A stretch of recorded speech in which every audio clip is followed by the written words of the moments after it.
E minha trajetória de vida tem sido tanto quanto possível dedicada à minha cidade. Essa trajetória foi marcada por fatos julgados por mim interessantes e até beneficiados pela natureza humana, pela providência divina.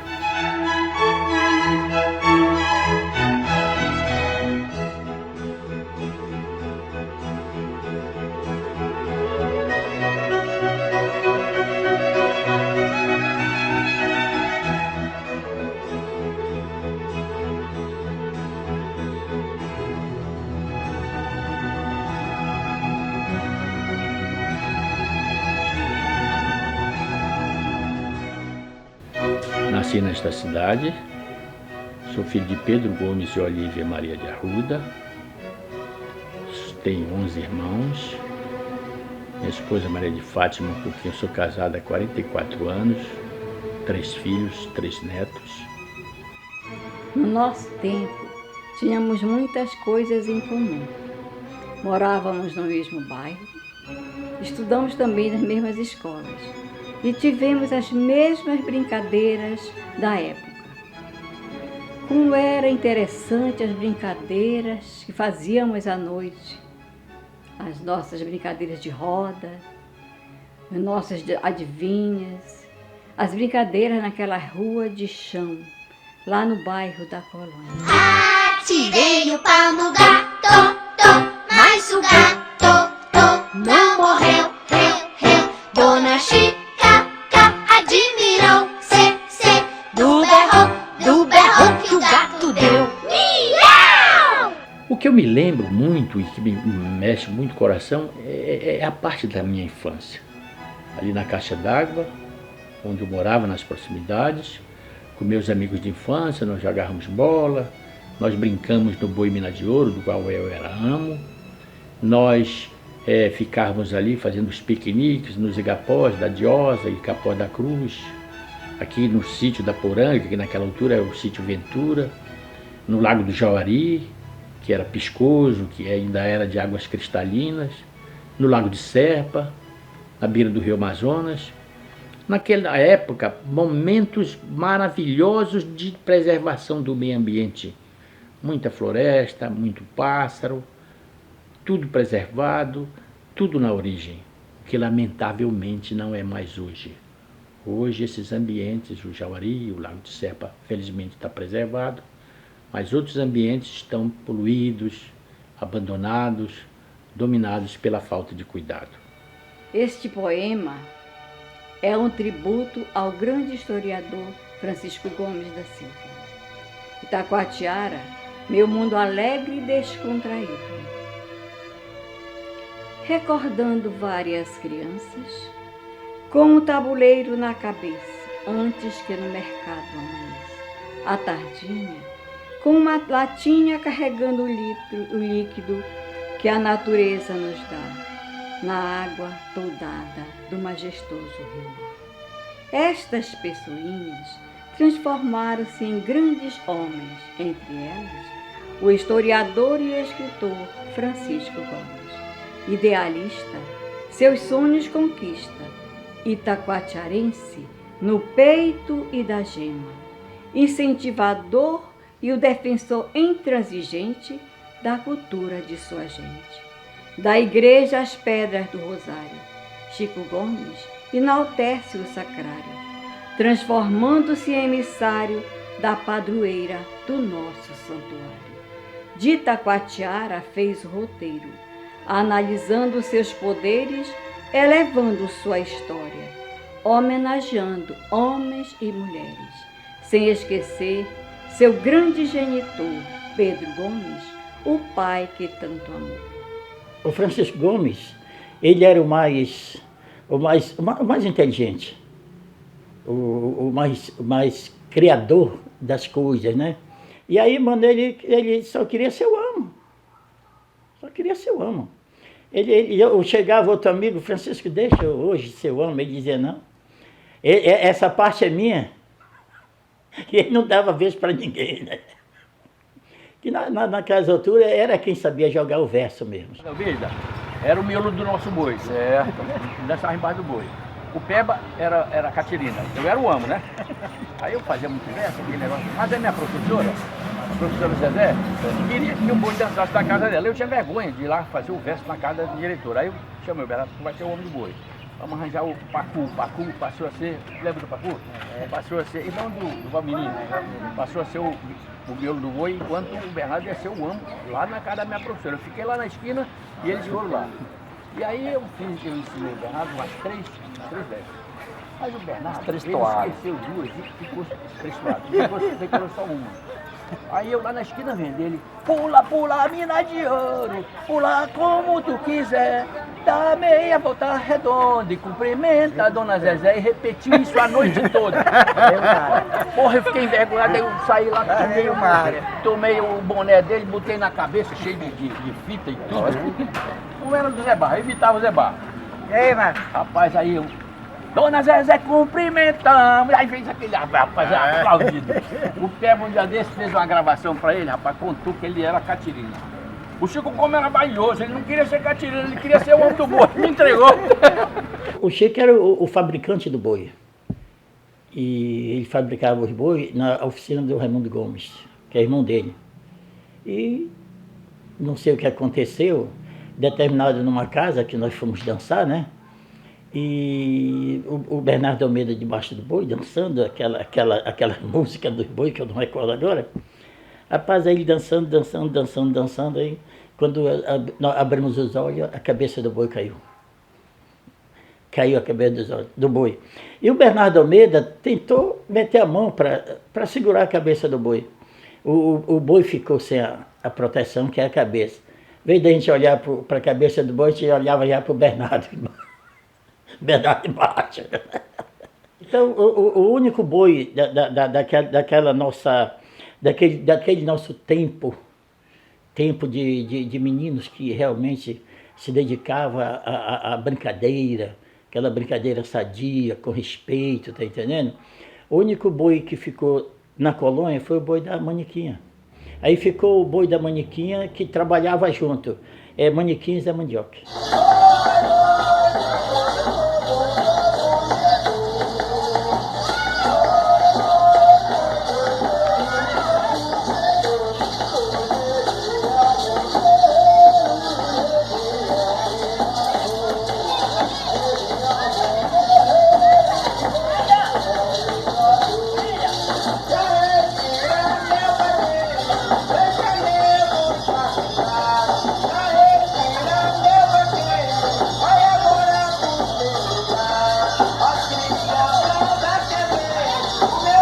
Quando chegava uma noite de eclipse, toda a cidade se reunia para bater lata. O que os nossos pais diziam é que nós devíamos acordar a lua que estava dormindo. E assim nós fazíamos. Batíamos lata para que ela acordasse. Também na minha infância marcou o fato de eu ter sido carreteiro do mercado público municipal, um prédio feito à época da borracha, em estilo clássico, maravilhoso, foi lamentavelmente destruído, demolido. E o prédio Oscar Ramos, onde eu fui balconista na firma Ilídio Ramos Irmãos, e eu ficava assistindo ali ainda aos 16, 17 anos, o porto de Itacoatiara movimentadíssimo, carregando para mandar para a Europa produtos extrativos, a borracha, a juta, o óleo de pau-rosa, a madeira, a castanha, etc., e recebendo navios da Europa, dos Estados Unidos, com tecidos, produtos industrializados, alimentícios e vestuários para a cidade. Um porto assim, efervescente, uma estiva, um sindicato de estivadores atuante, em que os trabalhadores estavam ali ajudando o progresso da cidade. Aí quando era de noite a gente se reunia, né? E naquele tempo tinha um cinema do Peruano, que fica hoje bem próximo à quadra da Caixa d'Água. E a gente brincava o dia todinho, trabalhando também, né? E quando era de noite, rapaz, a gente se reunia. O Peruano tinha umas galinhas que ele botava para chocar lá debaixo do palco do cinema, né? E a gente muito menino menino mesmo, aquele peralto mesmo, né? A gente entrava por detrás, a gente pegava as galinhas, só fazia torcer o pescoço, né? Torcia o pescoço para tirar todos os ovos e deixava a galinha morta. E no meio desses ovos, vimos uns ovos gordos. A intenção era para ir para o cinema do Divo, para trocar com a entrada do cinema. Quem recebia esse tudo era a dona Joana, mãe do Divo. O filme que mais nós íamos assistir era o filme do Tarzan, era aquele filme do Gorila.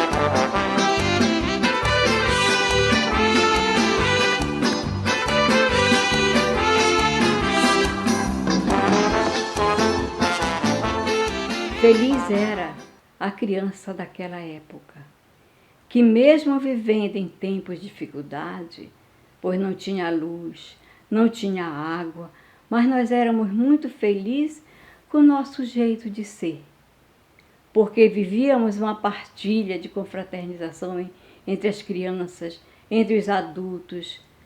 As mães da gente dividiu o pouco que tinha com a vizinhança. Na década de 60, Itacoatiara era praticamente um porto de lenha. Não tinha nada. As dificuldades de educação sistematizada eram enormes. Tinha apenas um grupo escolar, que era o Coronel Cruz. Então, as famílias que tinham alguma condição tinham que mandar seus filhos estudar em Manaus a partir da 5ª série primária, que era na época. Estudei com as minhas primeiras professoras do curso primário, professora Diquinha Moreira, professora Cleide Rates, professora Mirtes Mendonça Lima, professora Maria Aide Valdez Chacon de Almeida, professora Zezé Ataíde, professora Maria Ivone Leite, professores que me deram o encaminhamento para a vida. Na escola comercial, hoje Vital de Mendonça, fiz o chamado ginásio. Naquela altura, os professores Ieda Uzier, Lia Vasconcelos Dias, professora Rita Carneiro, Padre Francisco Pinto, Carlyle Sandoval, Agenor Correia Prado e outros professores maravilhosos que deram a formação àquela altura chamada ginasial. O ginásio, hoje deputado Vital Mendonça, começou como uma escola privada. Não remunerava os seus professores porque não tinha recursos. Como presidente do Grêmio Estudantil Fernando L. Ribeiro, àquela altura, 1963, eu e meus colegas fizemos uma campanha em prol da estadualização da escola.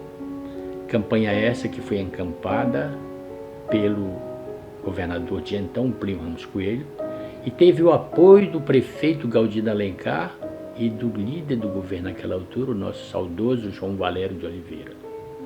Estadualizada a escola, ela passou a integrar a rede educacional do Estado, passou a remunerar os seus professores e ela realmente passou a auxiliar mais a nossa comunidade. Com o advento da Revolução, em 1964, que assumiu o governo do Estado do Amazonas, o professor Arthur César Ferreira Reis, ele investiu bastante ou muito em educação.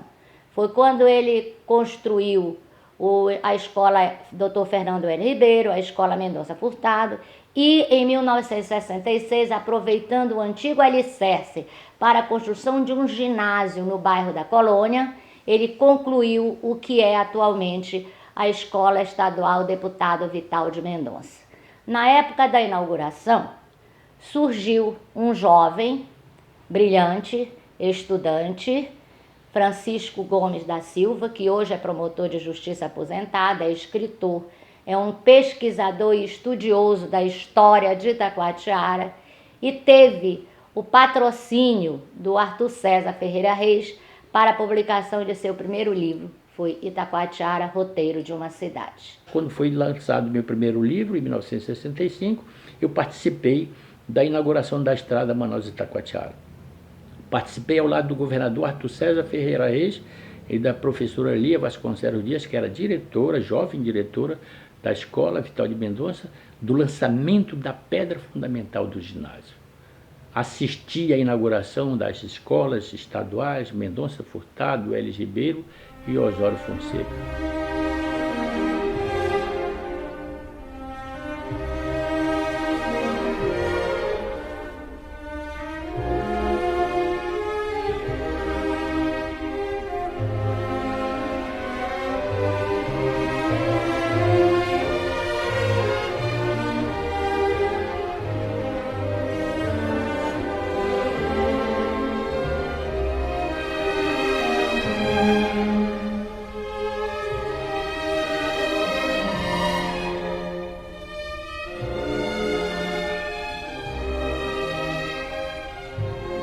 É importante ressaltar que naqueles momentos de 16, 15 anos eu comecei a me apaixonar pela leitura. Eu era jornaleiro, eu vendia a revista O Cruzeiro, que era adquirida para me ajudar pelo pastor Darciso Medeiros. E era interessante que quando eu apanhava as revistas cedo da manhã para sair para a rua para vendê-las, eu primeiro lia uma revista. Eu abria a revista e foi quando eu conheci Raquel de Queiroz. Raquel de Queiroz escrevia lá na última página, e a primeira página era o Carlos Estevão, é um jornalista muito famoso. E eu, feita essa leitura, eu saía a campo para vender revistas. E aquilo me entusiasmou e eu comecei a visitar a Biblioteca Pública de Itacoatiara, que tinha na época autores franceses, autores internacionais. A gente pegava, cada um pegava uma quantidade dos cruzeiros e saía vendendo. Mas tinha um avião lá na beira do Amazonas, que era em frente do Gilberto Xavier. E a gente ia para lá tomar banho. A gente deixava os cruzeiros tudo lá na terra, né, lá em terra, e ia tomar banho. A gente tirava a roupa mesmo. 10, 11 anos, 12 anos, não tinha vergonha não. Mas era muito gostoso, rapaz, era muito gostoso. Também, àquela altura, a Igreja Católica estava saindo assim naquele marasmo do ecumenismo atrasado, entrando para a chamada Teologia da Libertação. Eu tive acesso às encíclicas do Papa João XXIII, do Papa Paulo VI, além de ler, obviamente, as obras do Carlos Marx e de outros autores assim mais à esquerda, mais progressistas. Então eu formatei a minha cabeça com uma literatura assim ampla, me direcionando para o mundo, para a compreensão do mundo. A história do Francisco, segundo me parece, ela está muito ligada, por causa da sua atividade de historiador, a figuras importantes da cultura e da história da Amazônia, da historiografia da Amazônia, e um dessas figuras é Arthur Reis. O Arthur Reis, quando esteve na presidência do Conselho Federal de Cultura, ele estabeleceu uma política de construção de centros culturais em todo o país. Eu estava, nessa época, na Fundação Cultural e pensei, junto com o governador Danilo Areosa, em centro de cultura para a Amazônia, para o Amazonas. Ele estabeleceu, seu plano de governo, pontos que ele chamou de pontos estratégicos de desenvolvimento, uns 10 ou 12. Eram cidades que concentravam ao longo dos rios do Amazonas a aproximação de outras cidades menores. Então se pensou nesses polos de desenvolvimento que ele chamou, a parte de cultura. A parte de cultura ficou reservada ao nosso trabalho lá na Fundação Cultural. E lá nós pensamos nas casas de cultura. Seriam 12 casas de cultura, porque eram 12 planos, eram 12 polos de desenvolvimento. E construímos as primeiras, que foi a de Parintins, de Itacoatiara e de Maracapuru. Terminou o governo e, infelizmente, no Amazonas, geralmente as pessoas não prosseguem, raramente as pessoas prosseguem as políticas de governos anteriores. E ficou aí. Casas de cultura ficaram nessas duas cidades. E em Itacoatiara, finalmente, ela resistiu ao tempo e funciona até hoje. Inclusive eu estive lá o ano passado, vi, e o Francisco conviveu muito, frequentou muito a Casa da Cultura, a biblioteca, porque a Casa da Cultura tinha uma biblioteca, e tem ainda em Itacoatiara, um salão de exposições, um salão para conferências e 2 apartamentos para visitantes, assim que era o projeto feito pelo Severiano Porto. As bibliotecas em nível nacional, né, estadual e municipal, enfim, no Brasil, é um grande desafio, né, porque as bibliotecas elas são vistas como apenas um espaço de depósito. E como diz um autor nosso teórico muito importante, um autor teórico que ele é indiano, Ranganathan, ele destaca em uma das 5 leis que ele coloca que a biblioteca ela deve ser um organismo vivo, ou seja, ela não pode ser apenas um espaço que coloquem-se estantes e livros. Porém, Itacoatiara, a gente tem essa ligação quando a gente levantou sobre a biblioteca Anísio Jobim, a gente observa que na estrutura dela, que é onde ela foi colocada, também se observa que a estrutura ela foi pensada para se criar um espaço que entendesse a biblioteca congregada com as outras ações culturais.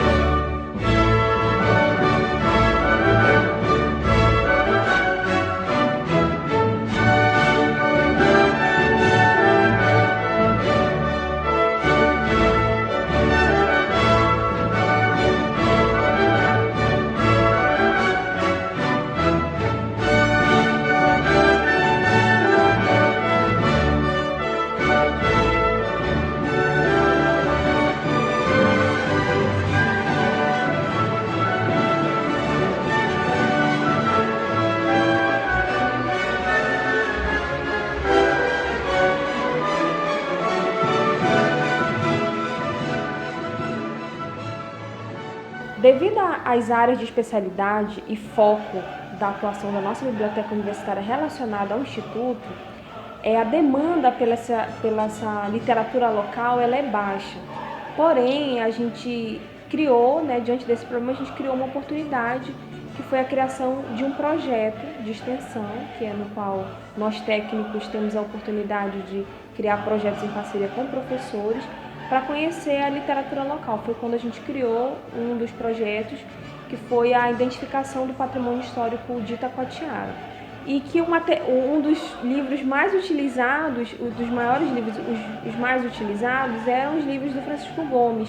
E a gente ficou um pouco preocupado como nós faríamos, porque na verdade no mercado a gente não conseguiu identificar a compra desses materiais.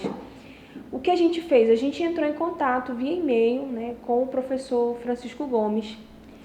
E como a gente ensina no ambiente de biblioteca, a gente sempre entra em contato com os autores, com instituições que doam livros às bibliotecas.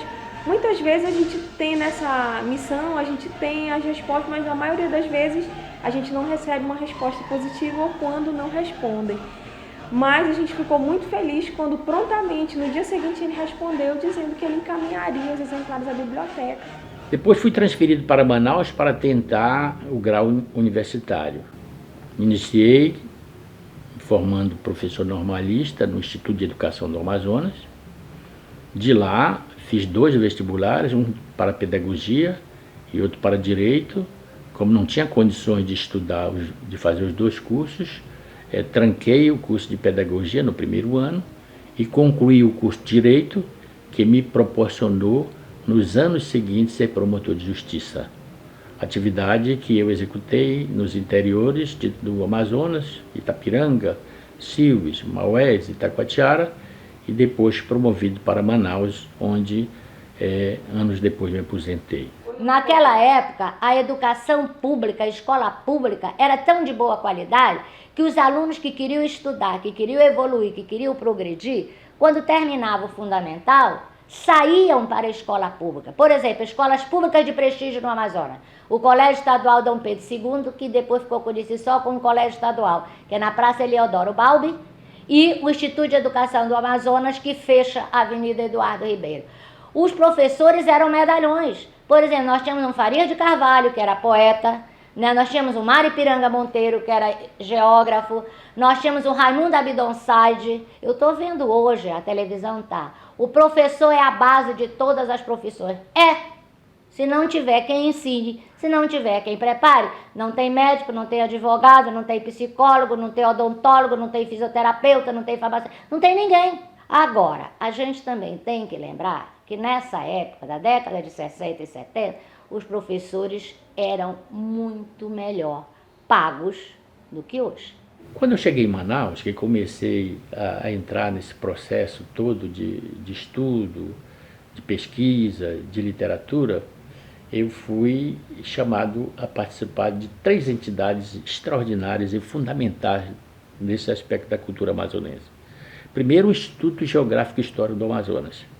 Entrei no Instituto Geográfico e Histórico do Amazonas no dia 25 de março de 1969. Eu sou hoje o 2º membro vivo da instituição. O primeiro é o senador Bernardo Cabral. Os mais velhos do que eu já faleceram, infelizmente. Depois entrei na Academia Amazonense de Letras, por eleição dos meus colegas, dos meus amigos, e em terceiro lugar participei e sou membro da Associação de Escritores do Amazonas.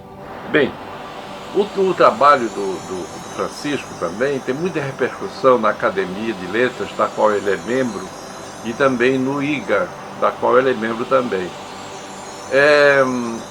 Pela dedicação dele, né? Claro, o Francisco é um homem dedicado 24 horas à cultura.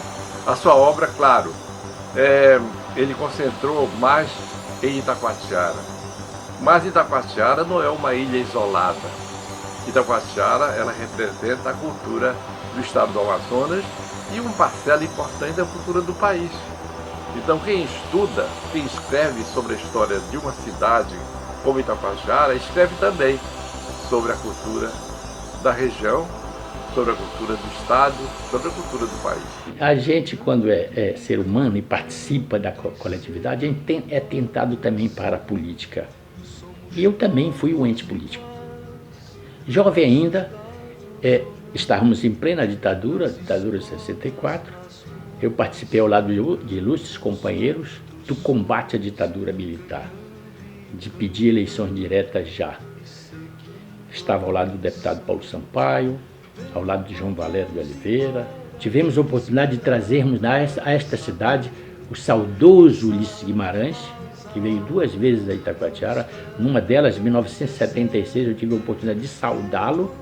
Isso foi registrado numa edição da revista Veja, em São Paulo. E concorri 2 vezes à prefeitura de Itacoatiara. Ganhei uma e não levei, porque naquela altura a ditadura dizia que a oposição não podia assumir. E foi cumprido o que a ditadura determinou. Ganhei, mas não levei. A outra eu não ganhei porque fui atropelado pelas elites, pelo poder econômico. Fui vereador e me desencantei com a política porque na Câmara Municipal eu tinha uma ideia da política utópica, da política sonhadora, da política do civismo, da política da construção do ideal democrático, da dignidade, da coisa séria, mas quando vi que lamentavelmente a política brasileira não é campo para esse ideário, para a construção dessas coisas, eu resolvi renunciar, não me arrependo disso. Então, mano, o Chico Gomes, realmente, ele que ganhou a eleição. Só o Chico Gomes bateu quase os 2 candidatos da época. Mas a legenda tirou o Chico Gomes de ser o prefeito.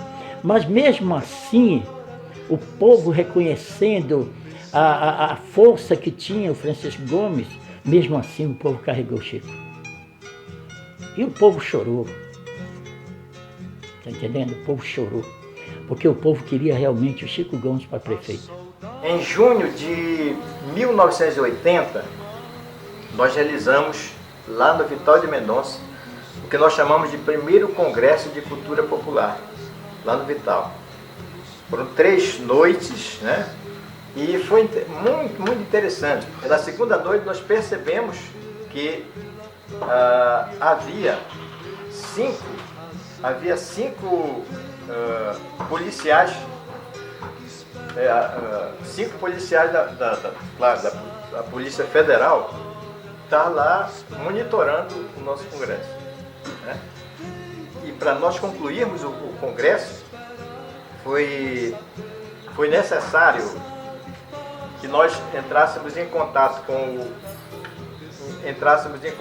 o professor, com o Dr. Francisco Gomes, na época, né? Para que ele elaborasse para nós habeas corpus preventivo, porque nós corríamos o risco, como coordenadores, de sermos presos, porque o Congresso, houve várias palestras, houve momentos críticos, né? Então, por causa disso, nós fomos ameaçados de ser presos. Aí, o doutor Francisco elaborou e nós nos resguardamos com os habeas corpus. O movimento estudantil nosso, de certa forma, ele teve uma relação muito grande com o trabalho que a turma, vamos dizer, a turma do Dr. Francisco Gomes, Chico Melo, Adalberto Cavalcante, outros, tiveram naquele período no movimento estudantil de Itacoatiara. Um pouquinho dessa história nos motivou, né, nessa luta que tivemos posterior. Foi uma continuidade bacana. Fui professor da escola de enfermagem de Manaus, fui professor de algumas escolas da rede pública, mas fui sobretudo palestrante. E também participei da fundação da Escola Pré-Médica Adriano Jorge, onde fui professor de literatura e de língua portuguesa. Enfim, a nossa trajetória tem sido essa, de tentar ajudar o aspecto da educação, de tentar ajudar nesse aspecto cultural, mas sobretudo focando nesse ideário da divulgação de Itacoatiara. E quando ele chegou em Manaus, estudou e ele foi convidado para ser o administrador da Santa Casa. Eu queria ver chegar um itacoatiarense que não fosse atendido. Podia ser quem fosse aquele itacoatiarense, ele tinha um prazer, ele se sentia bem. Falar do Francisco Gomes, um dos nossos principais historiadores, preocupado bastante com os registros dos acontecimentos, dos eventos. Seus registros são lançados, né, em forma de livros e colocados à disposição dos seus leitores, através de suas palestras também, né, através das suas manifestações públicas. Então, é reconhecida a importância desse estudioso, e eu, particularmente, como professor de literatura que sou, tenho recorrido a essas fontes, especialmente porque há também a nossa preocupação em relacionar o conhecimento que é desenvolvido dentro das escolas, seja de qualquer nível, né, desde a escola básica até o ensino superior. Há uma preocupação nossa, enquanto formadores de pessoas, há essa preocupação em relacionar a produção desse conhecimento com as peculiaridades locais.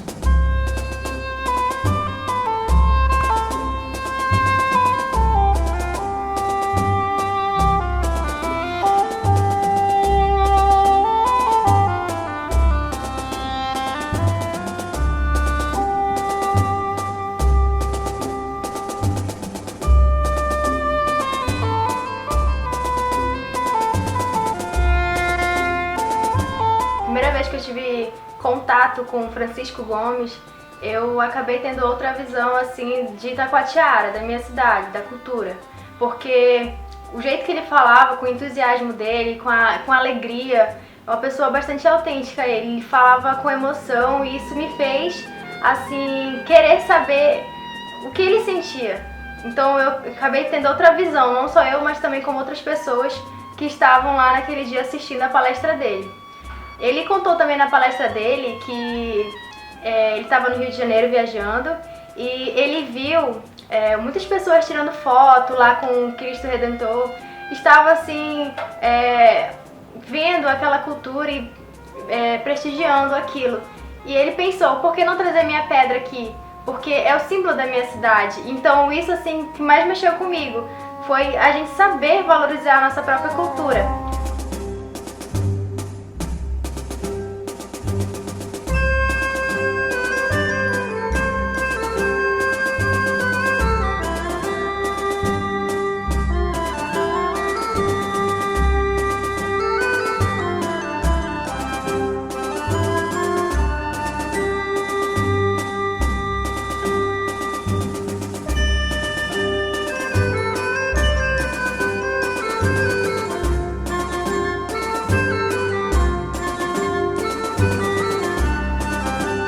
Isso é um absurdo, né, rapaz?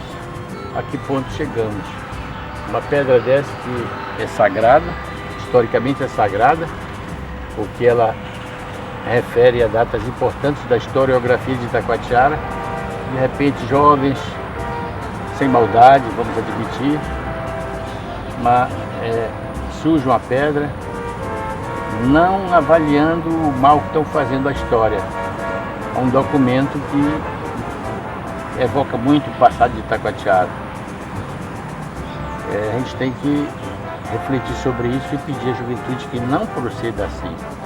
Isso não é prova de boa educação, de civilidade e, o que é pior, de desrespeito à história regional e local. Lamentável. O Chico Gomes é um amigo de longa data. E o interesse dele sobre a pesquisa que envolve a cidade de Itacoatiara foi um assunto que me chamou a atenção já desde muito tempo, desde a década de 90. Ainda quando eu fazia graduação na Universidade do Amazonas. E eu tive a honra de tê-lo como uma das pessoas que incentivou muito meu trabalho de pesquisa, né? Tanto no fim da graduação, não é? E depois no mestrado também, não é? Com um trabalho voltado para Itacoatiara, mas mais do ponto de vista geográfico. E eu, de certa forma, consegui dar um direcionamento do trabalho muito em cima das obras que ele já havia publicado. Tem um primeiro livro dele, que é de 65, que ele publicou com 19 anos. Então esse livro ele tem uma abordagem bastante clara dentro de um contexto que é a década de 60. Isso foi muito importante para mim porque eu trabalhei também a questão das juteiras. E o estudo das juteiras, ligado à história de Itacoatiara, possibilitou uma visão de como elas chegaram, a chegada das juteiras, o processo do trabalho das pessoas que iam trabalhar na juteira, não é? O nome delas, enfim...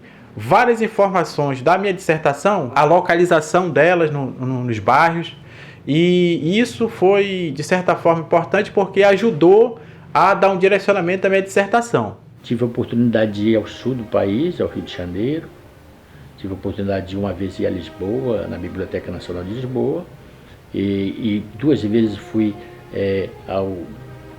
a Niterói, a Petrópolis, no Museu Imperial, onde tem muita coisa da antiga Câmara de Serpa, e ali eu aprendi muita coisa sobre o período colonial, a importância da Câmara de Serpa na história lá de trás do Amazonas, superando inclusive Manaus nesse aspecto da integração do interior amazônico com o regime imperial. Aprendi toda aquela trajetória de Visconde de Mauá, quando construiu a colônia de Itacoatiara, possibilitando a vinda de imigrantes africanos para cá, de onde nasceu o Quilombo do Lago de Serpa. O Chico sempre muito envolvido com a sociedade, com Itacoatiara, né? Com movimentos sociais também. E depois eu busquei informações, porque eu já tinha lido alguns trabalhos dele a respeito dos negros do Lago de Serpa. A gente foi achando algumas informações, não é? Quais informações que a gente já tinha também de outras obras, como por exemplo Antônio Loureiro, né, que também tem um trabalho interessante, Anísio Jobim, também o Oyama Ituaçu, o outro Arthur César Ferreira Reis, naquele livro que ele tem sobre a questão da escravidão no Amazonas. Então, juntando tudo isso, deu condições da gente fazer um trabalho, junto com a Fundação Palmares, né, que deu a certificação para os negros do Lago de Serpa, né? Eu e você também, como pesquisador, trabalhou, só que você trabalhou mais a questão da oralidade, dos aspectos imagéticos também da comunidade, né? E a gente juntou tudo isso aí e encaminhou para o Ministério da Cultura. Então, o Chico ele teve um papel importante, o Francisco, porque várias informações que nós não tínhamos, e ele sempre foi uma pessoa muito próxima da comunidade, né? Ele, o pai dele, a família dele, né? Possibilitou a gente ter acesso a algumas informações, por exemplo, nome de família, família Sabino, família Melo, a partir da obra dele. Aliás, todo bom historiador, a história não é uma ciência isolada também, né? A história ela tem respaldo na economia, viu? Na sociologia e até na psicologia, social.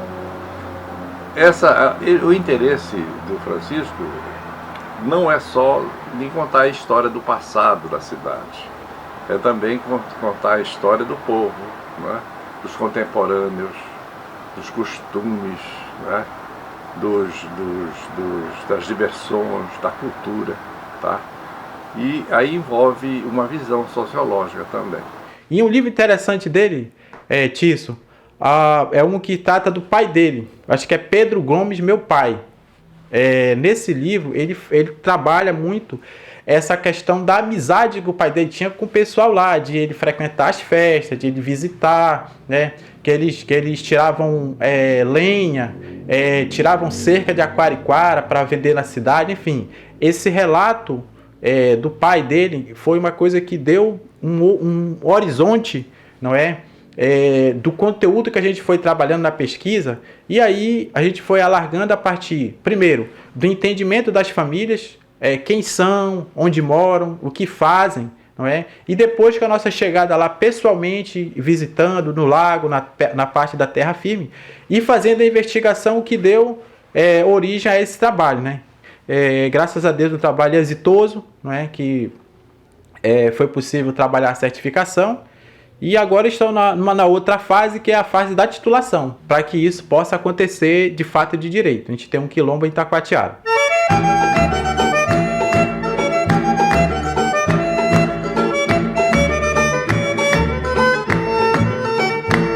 Acende o fogo, atiça o fogo, aviva o fogo, Zé, não deixa o fogo apagar.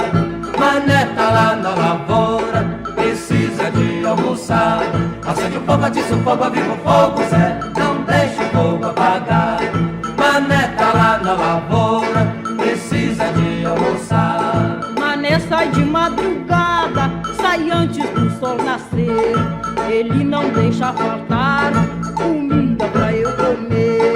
Ele não deixa faltar comida pra eu comer. Acende o fogo, atiça o fogo, aviva o fogo, Zé, não deixa o fogo apagar. Mané tá lá na lavoura, precisa de almoçar. Na história da cultura brasileira, vários autores, principalmente o pessoal do modernismo, a chamada geração de 30, acabaram levando a realidade de sua região para sua obra, uma temática política, uma temática social e educacional. Jorge Amado, a Bahia, Raquel de Queiroz, o Ceará, Graciliano Ramos, as Alagoas, Juscelino do Rego, a Paraíba. E no caso, o historiador Francisco Gomes da Silva, ele trabalha há mais de 50 anos a história política, cultural, folclórica, humana de Itacoatiara. E quando nós discutimos a fundação da Academia Itacoatiarense de Letras, por volta de 2009, é importante frisar. A ideia foi dele. Ele que procurou um grupo de professores, de escritores, de poetas, pensadores, e sem menor pretensão de ser um sócio fundador, ele pediu que nós nos reuníssemos e procurássemos debater a necessidade ou não de se fundar em Itacoatiara uma academia de letras. Então ele esteve presente, incentivando, torcendo, e quando nós lavramos a ata de fundação, ele me telefonou, ele vibrou.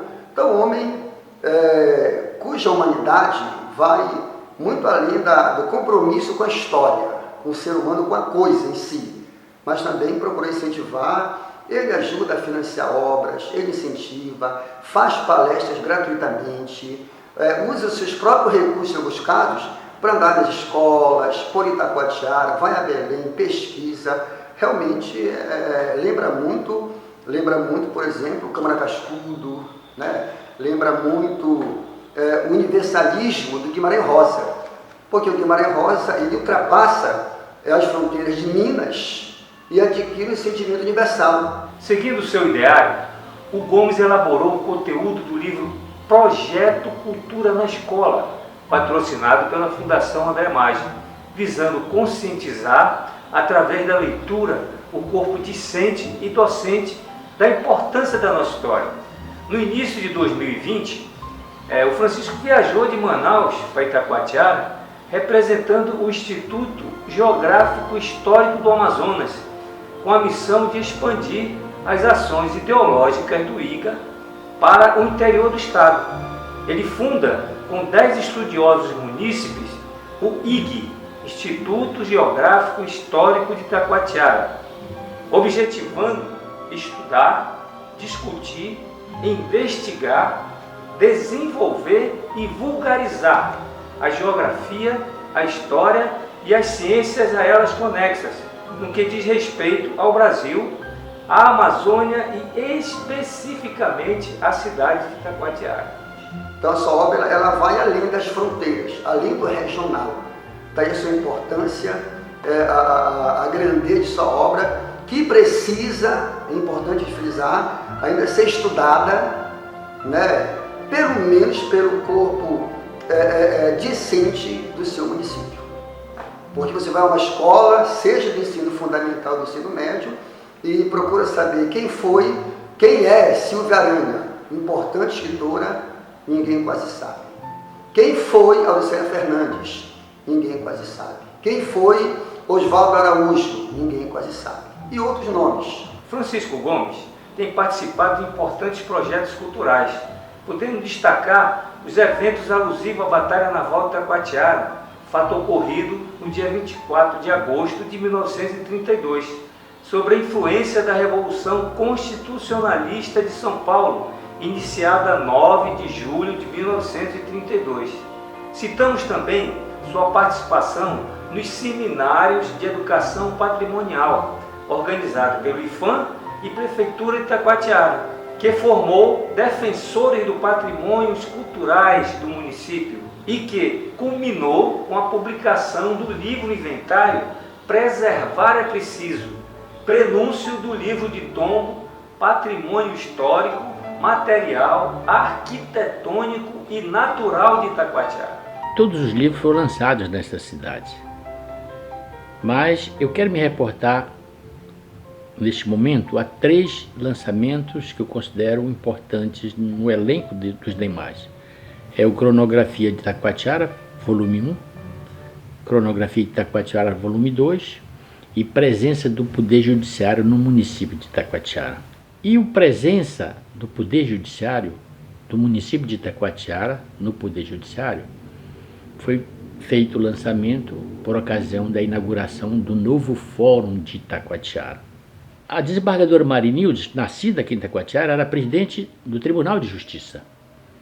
Ela me convidou para emprestar o meu acervo de fotografias antigas de Itacoatiara, que ela queria licença para colocar nas paredes do novo fórum um demonstrativo desse aspecto dos monumentos históricos construídos em Itacoatiara. E eu disse a ela, mas do desembargador Marinhos, por que a gente não faz um livro sobre o Poder Judiciário em Itacoatiara? E o livro foi lançado aqui por ocasião da inauguração do fórum. Ele, inclusive, participa até lá de uma cadeira da Faculdade de Direito, que ele traz os conhecimentos da trajetória de juízes de direitos, de promotores de justiça e outros operadores do direito em Itacoatiara nos últimos 150 anos. Também, dentre outras, a sua última obra, que traz à tona o questionamento, vamos chamar assim, a respeito da idade desse município. Então, essa última obra é importante porque já provoca até os próprios estudiosos, colegas seus, né, confrades seus, a respeito dessa marca histórica que tem Itacoatiara, que tem relatos, tem muita coisa a ser desvendada ainda anterior à sua elevação à categoria de cidade. Existe uma história da vila, existe uma história de um povoado. No que se refere à cultura indígena, a história indígena que provocou o surgimento dessa cidade. Eu me lembro lá, lendo o livro dele, que ele fala de um cacique chamado Mamorini, que segundo ele, segundo o Francisco Gomes, foi o grande,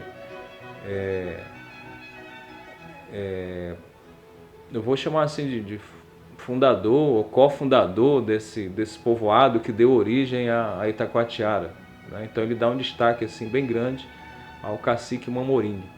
Devido à ligação de ter ido algumas vezes a Belém pesquisar e a Santarém, meus amigos intelectuais de Santarém me convidaram para ser um dos fundadores do Instituto Geográfico de Santarém. Sou membro do Instituto Geográfico de Santarém.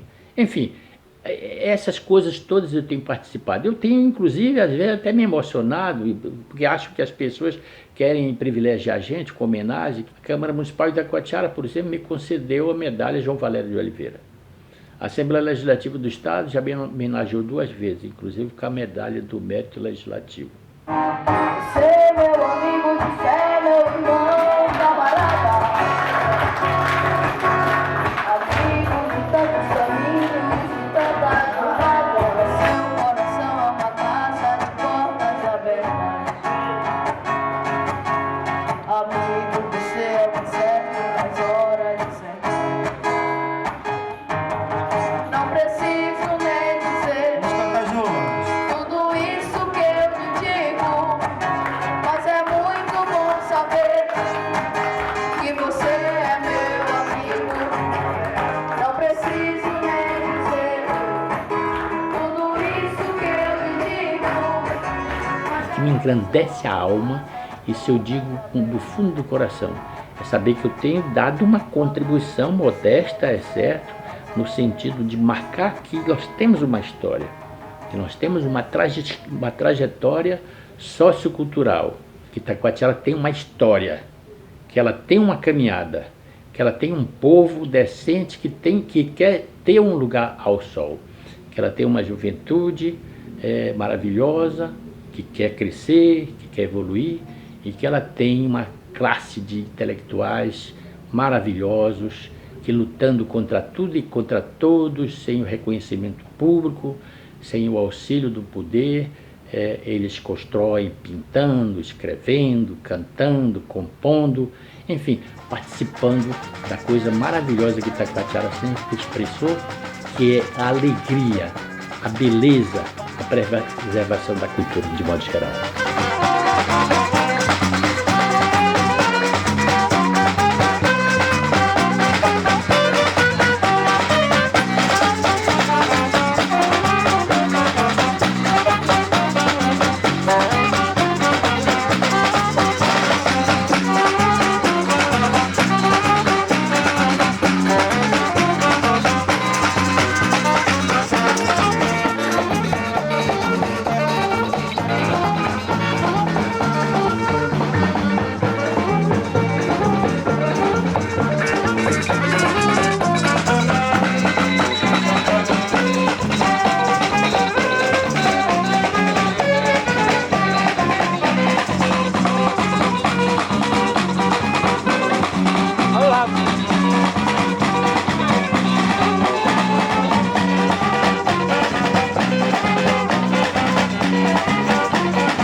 Eu acho que tem duas coisas muito importantes na obra do Chico. A primeiro é o aspecto religioso, não é, por conta da sua, vamos dizer assim, militância dentro da Igreja Católica. Então, desde pequeno ele foi criado dentro da Igreja Católica, então isso o aproximou muito, não é, de padres, de bispos, da padroeira de Itacoatiara, enfim, a festividade do Divino Espírito Santo. Inclusive o professor Sérgio Ivan está orientando um aluno lá na antropologia, no doutorado de antropologia, que está trabalhando basicamente a hora do Francisco aqui, que é aquele Padroeira do Rosário, aquele livro que ele está trabalhando em cima dele. E sempre tematizando Itacoatiara, que eu acho que é o grande amor dele.